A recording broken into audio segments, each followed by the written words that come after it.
नमस्कार मेरे प्यारे मित्रों, मेरे साथियों, कैसे हो आप लोग। आई होप आप अच्छे होंगे और आपकी पढ़ाई भी अच्छी चल रही होगी, साथ ही साथ आपका स्वास्थ्य भी ठीक होगा, यही हम ईश्वर से मनोकामना करते हैं। आज हम पढ़ने जा रहे हैं मध्य प्रदेश सामान्य ज्ञान का भाग 3, जिसमें हम मध्य प्रदेश के पुनर्गठन और मध्य प्रदेश जैसे अन्य राज्यों के पुनर्गठन से संबंधित जानकारी प्राप्त करेंगे। हम स्टार्ट करते हैं भारतीय स्वतंत्रता अधिनियम 1947 से। भारतीय स्वतंत्रता अधिनियम 1947 के अनुसार भारत को दो अधिराज्यों में विभाजित कर दिया गया। एक को भारत बोला गया, दूसरे को पाकिस्तान।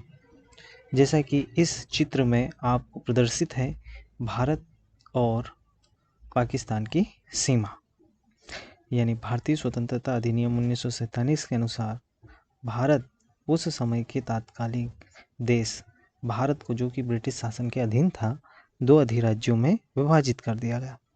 एक को भारत और दूसरे को पाकिस्तान कहा गया। सन 1947 से आगे बढ़ते हुए हम देखते हैं कि सन 1947 से लेकर सन 1950 तक का कार्य किस प्रकार किन प्रशासनिक इकाइयों द्वारा शासित किया जाता था। ये दो प्रकार की इकाइयाँ थी, एक ब्रिटिश प्रांत के रूप में जानी जाती थी और एक देसी रियासतों के रूप में जानी जाती थी। ब्रिटिश प्रांत वहाँ इकाइयाँ होती थी जहाँ ब्रिटिश गवर्नमेंट का शासन चलता था, और देसी रियासतें वहाँ इकाइयाँ थी या वहाँ प्रांत थे या वहाँ भौगोलिक क्षेत्र थे जहाँ पर ब्रिटिश प्रांत देसी यानी लोकल राजा महाराजाओं के द्वारा शासन को शासित करता था। मध्य प्रदेश में उस समय 4 मेजर रियासतें थी, यानी 4 प्रिंसली स्टेट्स थी। पहली थी ग्वालियर की, दूसरी कारा की, तीसरी खानिया दाना की और चौथी राजगढ़ की। इसके बाद हम जानते हैं और चलते हैं देसी रियासतों पर। भारत में कुल मिलने वाली 552 रियासतों में 549 रियासतें तो सन 1947 के आसपास ही उसमें समाहित हो गई थी, लेकिन स्वतंत्रता के बाद भी कुछ एक रियासतें स्वतंत्र रहना चाहती थी, यानी अपने आप को एक सेपरेट देश के रूप में मानना चाहती थी। उनमें हैदराबाद, जूनागढ़ और कश्मीर शामिल थी। ये 3 ऐसी रियासतें थी जो न कि भारत में और न ही पाकिस्तान में जाना चाहती थी। अंग्रेजों ने यानी ब्रिटिश शासन ने और उस समय की तात्कालिक सरकार ने इनके सामने 3 ऑप्शन रखे थे। नंबर 1 भारत में समाहित हो जाना, नंबर 2 पाकिस्तान में समाहित हो जाना और नंबर 3 स्वतंत्र रहना। तो इन 3 रियासतों हैदराबाद, जूनागढ़ और कश्मीर ने स्वतंत्र रहने का मार्ग चुना था, परंतु बाद में भारत की संप्रभुता और भारत में शासन की व्यवस्था को देखते हुए, उसमें आने वाली समस्याओं को देखते हुए जूनागढ़ को जनमत संग्रह द्वारा, हैदराबाद को पुलिसी कार्रवाई द्वारा तथा कश्मीर को विलय पत्र पर वहाँ के राजा के हस्ताक्षर के द्वारा भारत में शामिल कर लिया गया। इस प्रकार 552 रियासतों से हमारा भारत का निर्माण हुआ। ये हैदराबाद का यहाँ पे आपको बाउंड्री दिखाई गई है 1950 के आसपास की। 1956 में ये हमारा जूनागढ़ और मारवाड़ की आपको लोकेशन दिखाई गई है, और ये यहाँ पर जम्मू एंड कश्मीर की लोकेशन दिखाई गई है, जो उस समय एक रियासत थी। नेक्स्ट हम आते हैं धर आयोग 1948 पर।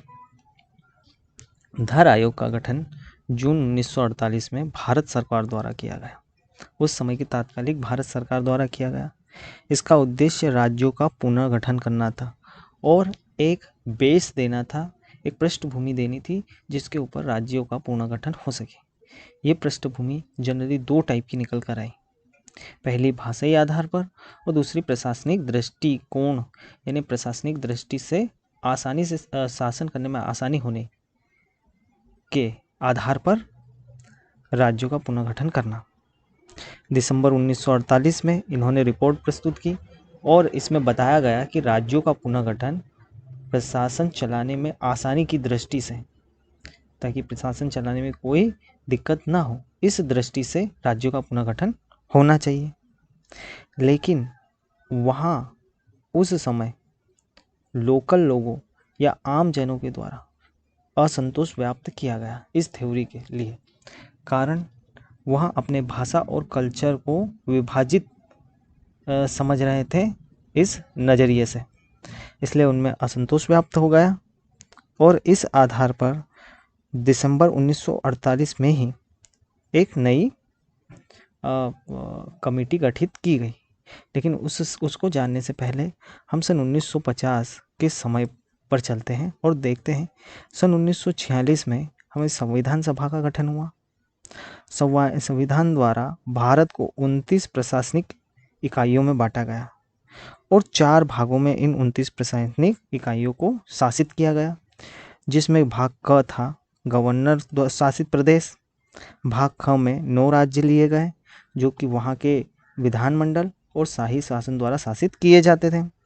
भाग ग में ब्रिटिश भारत के मुख्य आयुक्तों का शासन था और भाग घ केंद्रीकृत शासन के अंतर्गत लाए गए, लेकिन केवल इसमें एक ही भूखंड को लिया गया जिसे अंडमान निकोबार द्वीप समूह कहा गया।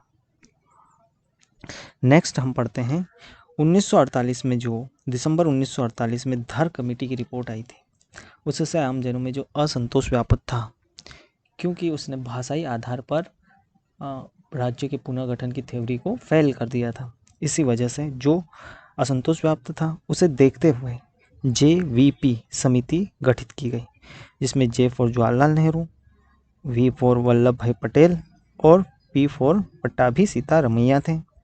ये सदस्य थे इस कमेटी के और इन्होंने अप्रैल 1949 में अपनी रिपोर्ट प्रस्तुत की और इन्होंने भी भाषाई आधार पर राज्यों के पुनर्गठन की थ्योरी को फेल कर दिया या फिर उसे खंडित कर दिया। इसी से रोष व्याप्त होकर खासकर साउथ साइड जो इंडिया की है वहाँ काफ़ी आक्रोश देखने को मिला और पट्टाभी श्री रामलू ने 56 दिनों का आमरण अनशन या भूख हड़ताल की, जिसके कारण 56 दिनों पश्चात पोट्टी श्री रामालू की मृत्यु हो गई, भूख से मृत्यु हो गई हड़ताल की वजह से, जिसके कारण अक्टूबर 1953 में आंध्र प्रदेश को भाषाई आधार पर गठित होने वाला पहला राज्य होने का दर्जा मिला। यानी भाषाई आधार पर सर्वप्रथम गठित होने वाला राज्य या पुनः गठित होने वाला राज्य आंध्र प्रदेश था। उसके पश्चात इस आंध्र प्रदेश को भाषाई आधार पर गठित होता देख अन्य राज्यों से भी ये मांग उठने लगी, अन्य भूखंडों से भी ये मांग उठने लगी कि हमें भी भाषाई आधार पर पुनः गठित किया जाए।